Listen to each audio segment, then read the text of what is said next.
Welcome to Empire Building, the podcast where we talk about building big businesses and even bigger lives. I'm your co-host, Seychelle Van Poole. I'm Tiffany Fikes. And I'm Wendy Papazian. Today we're going to talk about something that Albert Einstein once called the eighth wonder of the world. He said, "He who understands it earns it, and he who doesn't pays it." And it might not be something... Yeah, it might not be something that you think of when you think of the eighth wonder of the world, but today we're going to be talking about compound interests. And when I suggested doing an episode on compound interest, Seychelle texted us back in all caps saying, "I love compound interest." I did, it's true. So I do love it. I do. Yeah. Well, and everybody at the end of this will also love compound interest. If you understand to understand compound interest is to love compound interest. It is true. It You is. can't help but love it. It's so adorable. And awesome. Yeah. So you guys, we're going to just nerd out today over compound interest.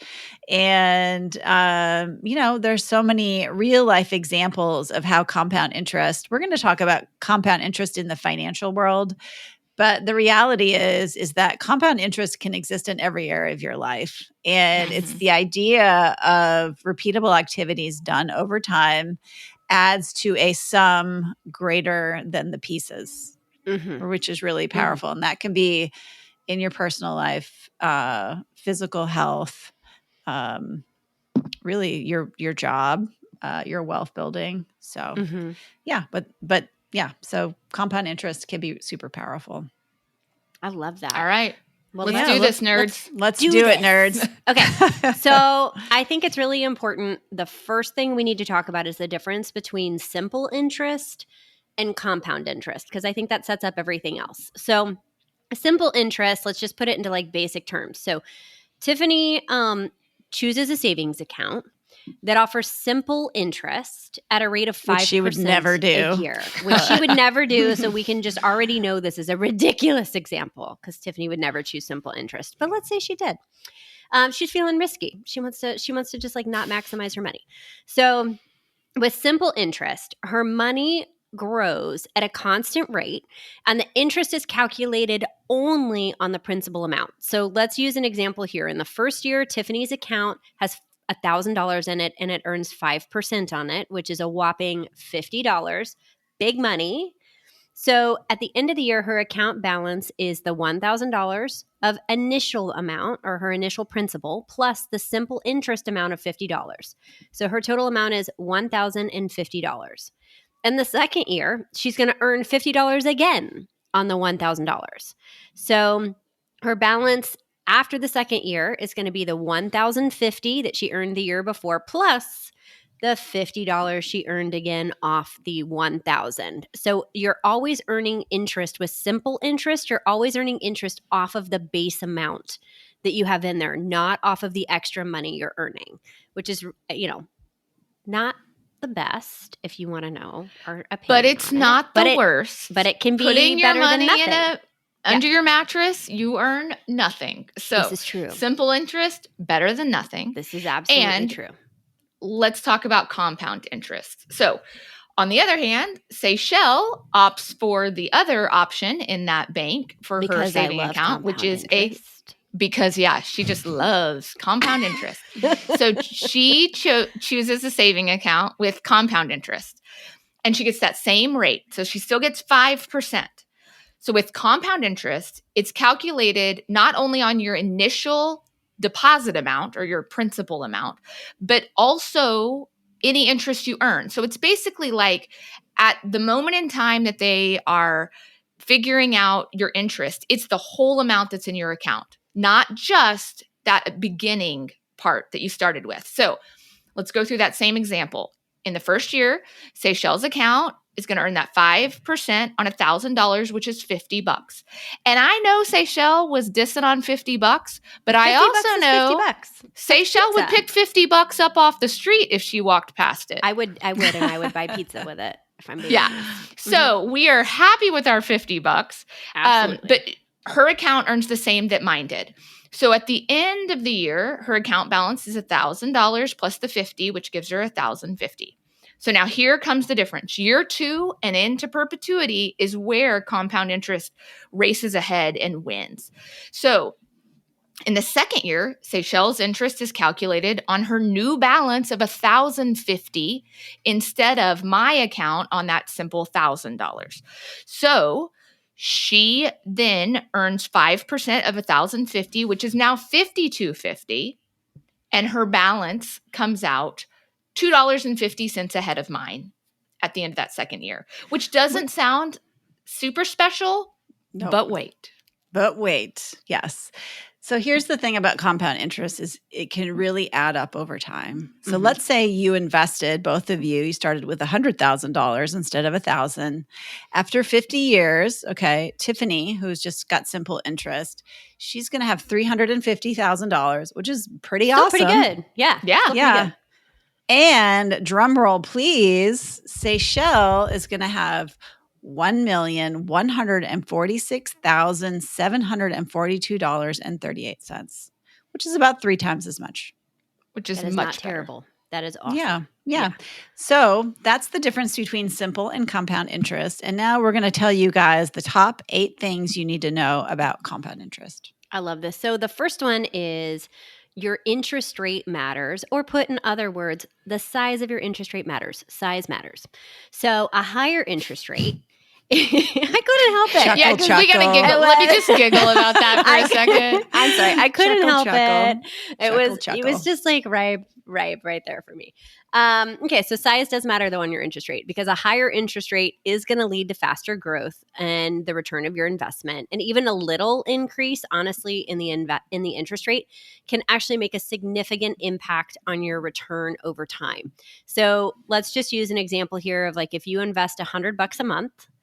The first year, right, at 0% interest, if you're just putting $100 in an account, that's $1,200, right? If you just do that for 30 years alone, you're actually doing a good job saving and you're being disciplined. Go you. And if you have no interest on that after 30 years of $100 a month, that's $36,000 you've socked away. That's great, right? Good job. Now, it is except for inflation. Inflation might roll you backwards, but at least you're saving. I mean, there's a lot of people that aren't saving. So I'm going to say good job saving. But now let's take it to the next level. Like if you're I'm going to say okay job. Okay. That's fair. This is the difference between Seychelles and Wendy right here. I'm like, go you. Good start. And Wendy's like, nah, you're okay. Okay. You're okay job. C minus. Okay, C minus. That's fair. So let's just put it at 4% compound interest. So if you're putting $100 still a month away, that's $36,000 over time, right? Over 30 years. At 4% in 30 years, you've turned that $36,000 into $69,636 at 4%. Let's take it up to 10% for a second, okay? At 10%, the same amount, $100 a month, right? $36,000 of your principal. You've turned that $36,000 at 10% interest over time into $227,933. So $227,000. That's almost 8x? Let's go one more. Let's take it from 10 to 20%. If you go to 20% over 30 years, the same principal balance of $36,000 goes from $227,000 at 10% to $2.33 million over That's insane. 30 years. Okay, so interest rate does matter, but even from 4 to 10% went from basically $70,000 to $227,000. So even just a move from 4 to 10 makes a huge difference too. So that's something to keep in mind as well. Yeah. And there's a really fun tool. Oh, sorry. There's a fun tool that you can go to on investor.gov. And if you don't want to do all this math in your head or in a spreadsheet or whatever, I actually really didn't totally understand the power of compound interest until COVID. And I read J.L. Collins' The Simple Path to Wealth. I read that. I read it 2 times. And I really got it. It's a primer that he wrote for his daughter about the stock market, but he talks a lot about compound interest in there. And that's when I discovered investor.gov, and we'll put that in the show notes. And if you go to investor.gov, they've got some free financial planning tools. and there is a compound interest calculator, and you can go there and you can just plug in any dollar amount. And we did this funny thing with our kids where we actually paid them to do some work on our real estate team. And when they were done, I said, I've got some good news and bad news for you guys about the payment. And they were like, what is it? And I said, what do you want first? They're like, we want the good news. I said, oh, the good news is you guys are getting paid $53,246 for this work. And you should have seen my kids' I can only jaws drop. They were like, what? That's amazing. You know, they're just envisioning everything they could buy with that. But then they're like, wait a minute, what's the bad news? And I said, well, the bad news is you're not going to get it until you're 67. And they were like, what? What? But it was a great discussion for us because then we went to investor.gov, clicked on the compound interest calculator, and I put in the amount of money that they made, which was a few $100s. And I said that over the course of the next 60 years or whatever it was, 50 years, 60 years probably at that point, this is what that grows to without you adding anything to it. And it was a wonderful example for my kids to really understand the power of compounding interest over time. So yeah, that's funny. I actually yesterday on the playground in New York was talking to a mom and sent her to that website for the compound interest because she was saying her kids didn't understand, like $1 in their account growing just didn't make them feel like anything was really happening. And I was like, have I got a tool for you? So yeah, it's fun. Okay, yeah. So interest rates, that matters. Mm-hmm. How often it compounds also is important to understand. So the more frequently that interest is compounded, the faster your money grows. Because we know with compound interest, it's on the total amount of the account. So even if you get a little bit, a lot of times, it grows much quicker because you're getting to take the interest on the account as it grows. Can I ask you a question? What are you specifically asking for? Like if someone goes to their bank today or goes to their, JP Morgan or Fidelity or whatever, what are they asking for with that account to understand that? So you want to understand when is it when do you get the interest? Is it once a year? Like the example Seychelle and I just gave, that compounded once a year. Mm-hmm. Or are you getting a prorated amount monthly? Or it can even go, it can be semi-annually, quarterly, even daily. I don't think I'm aware of anything we have that compounds daily. Does anybody have anything? No, I don't. Okay. Not that I know of. Yeah. But that's what you're asking. How often is the interest applied? Yeah. And is there like a special term of the account that you ask for, right? Like, is there I think you say, does it phrase? Compound monthly? Yeah. Or does it compound annually or does it compound quarterly? Cool. Mm-hmm. Yeah. That works. And it's not going to be something necessarily that you're going to be able to negotiate with the bank, but you need to understand this tool or this product that I'm buying, this account, what does it get me? Knowledge is power. Knowledge is power. Yes.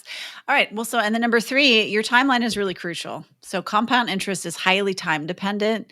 So if you are a younger person, so like for instance, my kids were probably 10 and 11 when I was giving them that money to put into their accounts, they've got an incredibly long runway, right? 50 some years before they're even going to tap into it. And that's actually where a lot of the reason Warren Buffett has so much wealth, a lot of people don't understand this, is part of the reason he's so wealthy is because he's let compound interest do the heavy lifting for him since he started investing in the stock market when he was 11.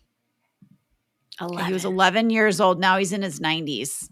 Yeah. So compound interest has been working for him for over 80 years, which is remarkable. Yeah. That is incredible. So the longer your money is invested or saved, the more compound interest will benefit you. And just because you're not young doesn't mean you shouldn't do it.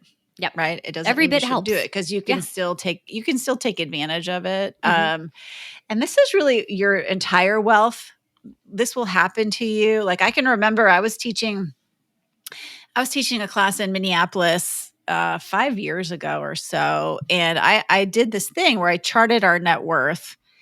And I was looking at it, and I was sort of looking at it over with Jay, and there was this line, and then there's this hockey stick that happens with our wealth. And I said to Jay, I said, what did we do here? Because I just wasn't even really thinking about it like it was compounding. But I said, what did we do right here that made our wealth really spike up? And he's like, Wendy, that's the compound of literally that was 15 years ago. Yeah, it was like 15 years of kind of the same. And all of a sudden you get this hockey stick. So starting early is crucial. We didn't really start investing until our 30s. If you're listening to this and you're in your teens, wow, what a gift. Plug some money in the stock market and watch that baby grow over time. Well, and this is a cool way, regardless of where you are of age, to know when your money is going to double is the next rule. This is number 4 for those of you counting. Rule number 4 is the rule of 72. And the rule of 72 is basically a simple way to estimate how long it's going to take for your investment to double in value based on a fixed rate. So for example, let's say you have an investment of 6%. What you're going to do is you're going to take 72 and divide it by your interest rate of 6%. And that's going to give you what? What number does that give you? 12, right? Number 12 represents the number of years it's going to take for your investment to double. I feel bad. Right? I feel like we needed a little more oomph with the 12. In only 12 years. Okay. 12! Yeah, 12. I mean, how cool is that? That if you're investing your money, right? Let's say you put 100,000 in at 6%, in 12 years, 100,000 is going to be 200,000. Amazing. That's awesome. Which is amazing. That's amazing. $100,000. Yeah, and if you're at 10%, right, and you're investing later in life but at a higher interest rate, if you're investing at 10%, think about this. It's in 7.2 years that your money doubles. So, it's a simple formula for wherever you are in your stage of life and you're trying to time out how your money is going to play for you. It's an easy way to understand then when your money is going to double and then double again. It's the rule of 72. Love it. All right. Rule number 5, the importance of consistency. So to maximize the benefits of compound interest, it's really important that you contribute and reinvest consistently over time. So I like to think about that. Like, don't gather and then invest. Like, systematically invest over time. It is better for you to put $100 in every month than it is to wait and put $1,200 in at the end of the year. It's just like your business. That's a good reminder for me. You don't want to call 1,000 people on one day. It's better to call somebody every day for a whole year. Yeah. And there's this whole other the word just left. It's an investment strategy of if you invest one time as opposed to 12 times over the year, you're mitigating your risk, which will go to the next. What is that term? There's a number of it, or there's a word for it, but it's basically like you just want to systematically do it. Don't try to time the market, just like we talk to our real estate clients about. Like, just do it over and over again consistently because it's a habit and you've got the discipline built in and you're more likely to keep doing it. So dollar cost averaging. That's it. Cost average. Thank you. Yay, I'm smart. Good job. You were smart. Accurate use of Google, I believe, is more. What? You heard that? It was the quiet typing. You were trying to be so quiet. But that habit just makes it easier. You work with compound interest or you work alongside it when you consistently invest over time. Wow. This is really getting me juiced up. I know. I already have one thing to switch because I've been doing it annually. So thank you for that. I love it. I know. I always learn something from you guys. Well, before we go any further, since consistency over time, I'm just curious, when did you guys start investing consistently? Because I know you guys you guys both started really early. 18. Or actually, I was, 18. I opened up my Roth IRA. So my dad started investing for me the second I started having earned income. which I think we can talk about later. But basically, I had a job, and he came behind me, basically. And I never took the money out when I was in high school, but he came behind me and he maxed out the IRA that I was able to invest in, and then showed me what that did. And so then in college, he basically said, here you go. And I immediately in college, I was giving money away with every check I got. I was investing money in my Roth. That was all I did, but my Roth immediately in college. I only know one person that can beat those stories, which is, you guys know Megan Flake on my team. Oh yeah. Yeah. Not her, but her, I mean, she was an early investor too. She's super smart and savvy. And her husband started investing in a 529 in college. That's even before he was married. Wow. I didn't even know that was like a thing. Wow. Yeah. That's amazing. I was like, okay, you win. And so for those of you that don't know what a 529 is, that's a college fund for children. So if you're in college and you're not married and you don't have children, starting a 529 is pretty weird. It's impressively weird. Well, he had a vision. I love that. No, it's impressively weird. I mean, who wouldn't when you're dating him in your 20s, you're like, wait, what? At what date are you going to bring that up? Like, you need to find out when they playing that card. I asked him that question. Yeah, no, I can't remember what he said. Oh, we need to know. He's so chill. Megan, we need to know when your husband admitted that he was doing that. That's what we need to know if you're listening. Let us know. Yes. All right. So number 6 is risk versus reward. Okay. So this is just, you guys know this, but while compound interest is awesome, it's important to remember that different investments have different degrees of risk. So probably if your interest rates are higher, you're going to have a higher level of risk, and your interest rates are lower, you're probably going to have a lower level of risk. And I know for us personally, it's been really great to diversify our investments because that helps manage the risk. So even though we're in real estate and we have a lot of our investing in actual real estate, physical real estate, we've got several, stock market accounts. We've invested in businesses, yada, yada, yada, yada. Yeah. So, well, I love that. And depending on where you are in your phase of life, right, you may want a higher risk profile or you may want a lower risk profile, depending on what you need for your predictable cash flow and all of that fun stuff. So just, really slow down and take a time to look at like where you are in life and what you want. Because I know like Barb, aka my mom's strategy, looks very different than what our strategy looks like right now. So I actually was on our phone with our financial advisor this morning talking about it, and we have very different strategies. So yeah. And then the next part of that too is depending on your strategy and what you're invested in, there's going to be different tax implications. So just make sure that you are aware of that. You're either researching it to file your own taxes or you have a good bookkeeper or CPA that is helping you be aware of what the tax implications and strategies are to maximize tax savings, and also definitely pay your taxes. So that's an important topic. because as you're earning compound interest, right, you have to pay taxes on it. Yep. Right, unless it's in some kind of sheltered account. Yeah, you're paying taxes at some point. So just make sure you understand at what point you're paying taxes. Mm-hmm. That's exactly right. Yeah, that's exactly right. And then lastly, number 8, make sure you understand your long-term financial goals and that your strategies match those. To Seychelle's point of the risk, sometimes as you get towards needing your money, you might need to be a little more conservative, because compound interest is awesome, but that's when time is on your side. That's right. There becomes a point where you're like, all right, I need to take that out and make sure that I've got it. And there's all these tools. The government has all these benefits. They want you to take advantage of compound interest. And so whether you're saving for retirement, there's great tools that have different tax implications that you can use. If you are saving for your kids' education, there's a whole vehicle for that. Like, make sure you've got a holistic look at your financial goals, and you don't just have one big compound interest account, but that you're taking advantage of all those different things. Love that. So one of the things that I always hear when we talk about compound interest and we teach about compound interest is like, that's awesome. I'm 45, and that means I only have 20 years until retirement, or whatever that means to you.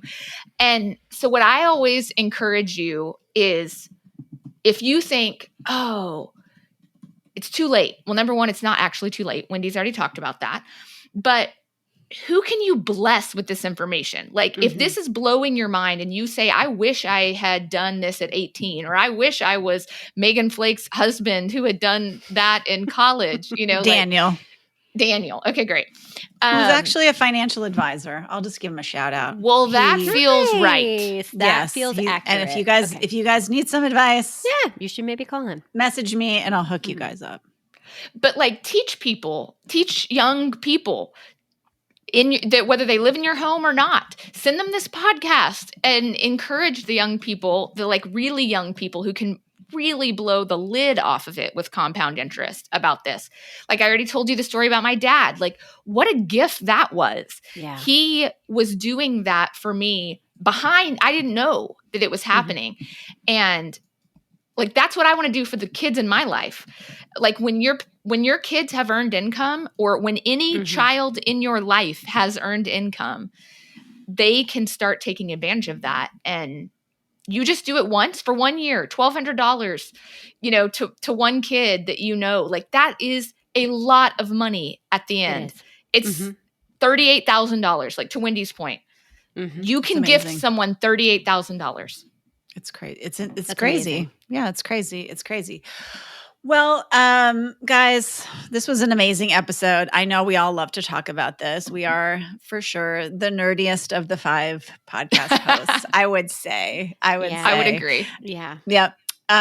So in summary, compound interest is just a very sexy concept. There's no other way to describe it. Compound interest is hot. Got it's just like hot. Got sex oozing out of its pores is really what it is. And it can really work in your favor when saving and investing. And this can lead to you becoming financially free. You can become a hot millionaire. Or mainly it can help you have the ability to do what you want, with whom you want, when you want to do it. And along the way, it can help you as you are building your big life and your big empire at the same time. So thanks, guys, for joining us today. Go out and start investing and get some compound interest today. Bye, guys. Bye.